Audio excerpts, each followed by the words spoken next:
Everyone says this is the last big party of the gasoline beasts. To me, it looks more like the gas era lighting a stick of incense for itself.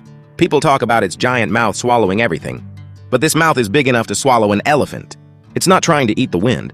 It's trying to hide its own panic.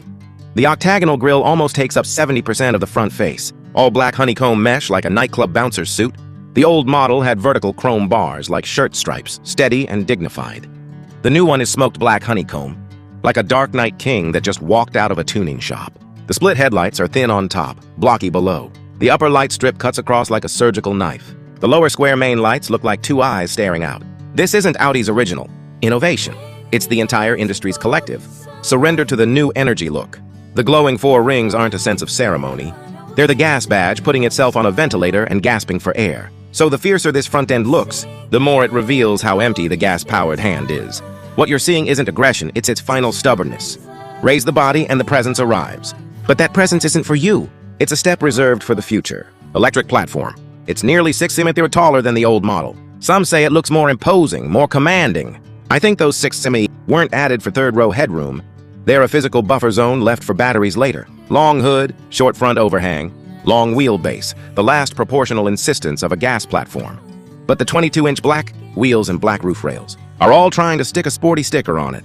A 5-meter plus 7-seater wearing a tight athletic outfit, running up to you and claiming it's agile. Don't be fooled by the look. Deep down, it's still that steady big ship. You ask why it got taller? Because it knows the future wants to lay batteries under its feet.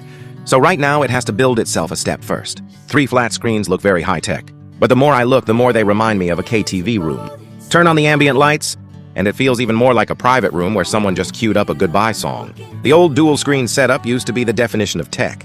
Now it's 3 curved OLEDs, from a work desk to a digital cockpit. But this cockpit doesn't feel designed for driving. It feels designed so that when you shoot short videos, there are more glowing objects in the frame. The 12.3-inch passenger screen with dynamic privacy mode. Black for the driver, visible for the passenger. Looks smart, actually. It's an admission that the screens have already become a distraction hazard. So, people ask, is this interior luxurious? Luxurious like a high-end gaming room, not like what a luxury car should feel like. True luxury isn't piled up by screen count.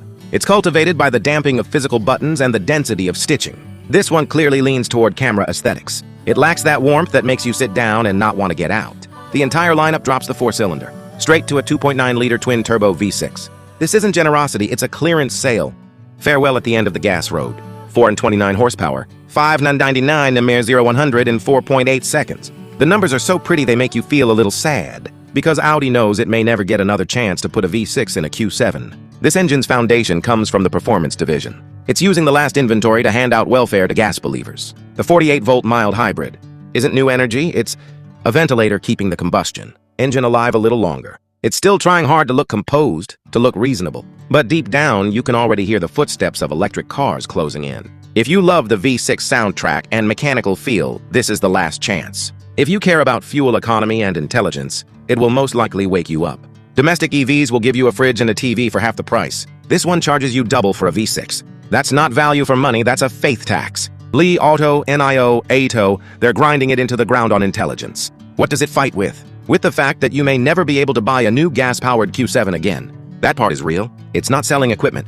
It's selling the memory of an era. It's selling the obsession many middle-aged men still have with mechanical things, with the sound of an engine.